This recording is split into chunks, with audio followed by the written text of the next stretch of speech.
Alrighty, you all. We're back. I'm your nosy neighbor lady. It's your nosy neighbor lady show. I said I was done with black women deaths and being taken off the earth, but a woman like me, I'm never done. Um, 10-year-old Mashiyah Squire was stabbed to death by her 22-year-old sister.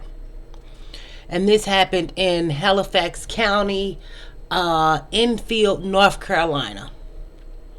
The young girl suffered multiple stab wounds. Her sister's being charged with murder. They said she was the sweetest, brightest little lady ever. They said that her mom came home to the smell of bleach and her 10-year-old daughter was missing. They said the law enforcement came, meaning, she must have called the police like, where's my daughter? You know what I mean? Police came, when the police came upon arrival, the mom was cradling her daughter in the backyard. She had lots of stab wounds, and the young lady, Mashiyah, was found partially inside a trash bag in a household dumpster. They say 2 knives were recovered. Somebody said one of them was a box cutter. I don't know. Of course, I read about 3 articles, and a lot of the articles didn't say anything. They did have the quote that she was the sweetest, brightest little lady ever. They did not clarify who said that.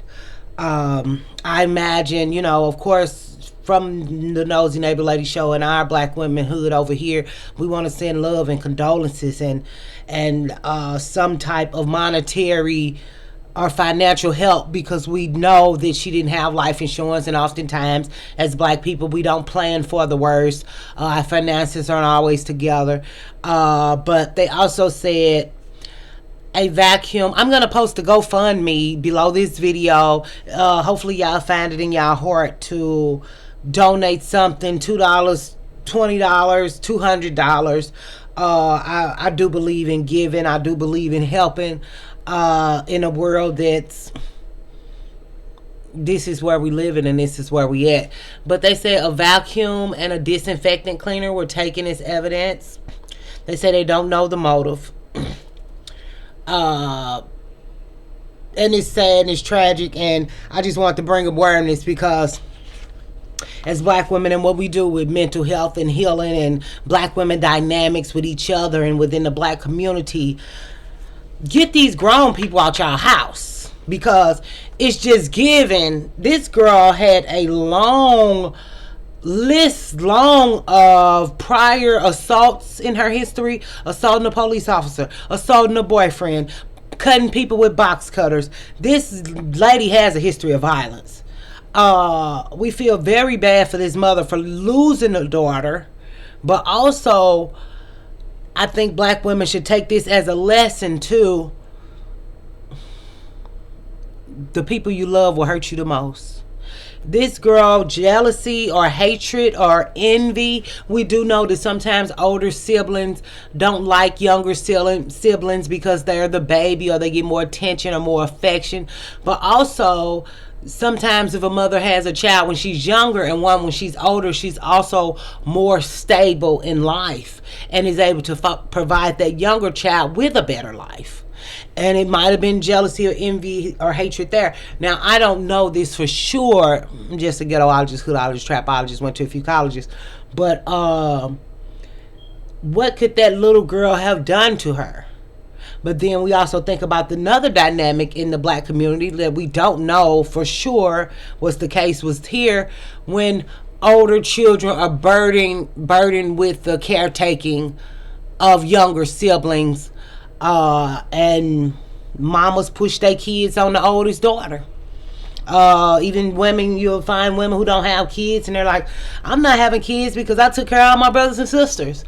Like I said, I don't know if that's the dynamics. I'm just saying. So is there hatred there for her being responsible for this young life and can't go do what she want because she's the babysitter? But with so much violence in her past, and her being charged with this and charged with that, her mother, I feel, should have been put her out, because obviously this lady is a menace to society and definitely a detriment to her daughter's health now and life. So I think that sometimes as mothers, we want to think we're helping our children by keeping them inside or giving them a place to sleep or feeding them. I don't know if this was drug related, whether this girl was mentally ill or whether she was on drugs. I would think that drugs was related, or her being drunk or intoxicated was a part of it, because I would like to give her grace and think that a substance, but a lot of times people do act out on substances, or if they can't get the substance, they won't. But I just have more questions than answers, like you all, because there were not a lot of details in this story. But this GoFundMe, like I said, I'm gonna post it, and it says, as we all know and or have heard, our sweet little 10-year-old angel Mashiyah has gained wings and joined our Heavenly Father. It was a very tragic incident, and many hearts are hurt and grieving, especially her mother, Roxanne Hardy. No one is ever prepared for these type of situations. Mashiyah was the sweetest, brightest little lady ever.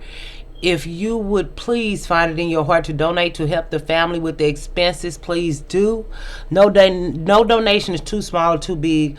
We thank you from the bottom of our hearts. Even if you can't give, whisper a little prayer for us.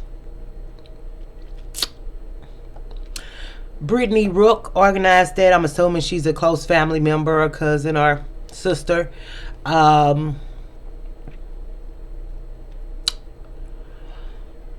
Give what you can, you all. I don't know if you all are into tithing. I don't know if you all are, but black women are givers. You know what I'm saying? Black women are providers. Black women are givers.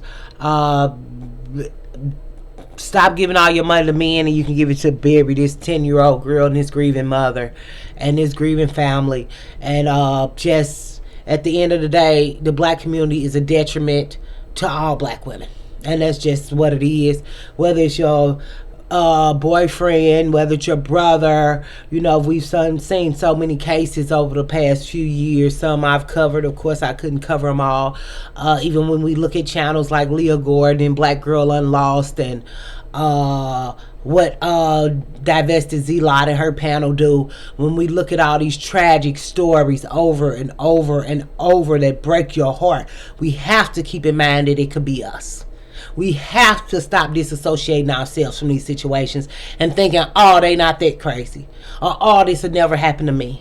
Or, oh, what was she doing? She was just existing in the black community, which is dangerous and a detriment to black women's lives and black girls' lives. Even when we think about all the young black girls missing, they just had a story up in Ohio.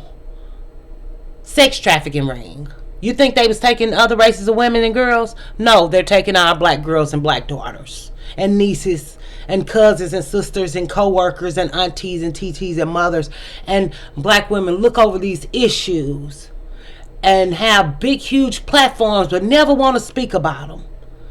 And like I say, people can say what they want, do what they want, but it's just the motives and the intention of ignoring black women brutality, of ignoring black women tragedy and hurt and chaos, to push a narrative that the black community is somehow helping black women or black girls, and it's not.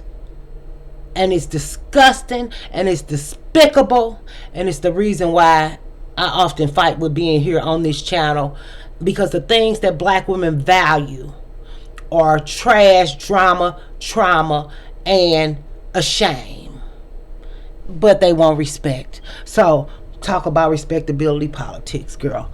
So y'all say a prayer for Mashiyah Squire. You say a prayer for her mother, because Mashiyah, she all right now. She don't have no problems no more. We don't know how long this 22-year-old older sister tormented her or abused her. We don't know if she was beating on her. We don't know if she was molesting her. We don't know why she killed her and what the motive was, because a lot of time people do kill kids to cover up something mischievous or criminal or afraid that something might come out. But whatever that is, I hope the mother get the answer she want. The mother didn't do any interviews. I couldn't find any videos of her talking up, and she does not have to. But as the nosy public, as people who want to know, we're just curious. And like I say, she don't have to, because I haven't lost a daughter and I wouldn't know what to do. But a mother knows. A mother knows. A mother knows. So whatever this might be, y'all just pray for her strength and her healing. And at least the money can help bury her daughter and maybe pay a few of her bills while she's grieving, because who can go to work like this? You know what I'm saying? Who can function like this? And especially by your daughter. But we see it all the time. Very frequent, very often, black women hurting other black women, because that's what we live to do. And it's just so sad that we all have to share a world with these type of women, and a face and a phenotype, and that we can't trust black women. So y'all stay beautiful, smart, gorgeous, lovely. Stay prayed up, or even if you're spiritual, stay chanted up, or however we all are keeping our peace and sanity in this chaotic world. No matter what you believe or your religious, thing, we don't get into all that over here unless I want to get into it. But what can you say? I'll see you next time. Bye.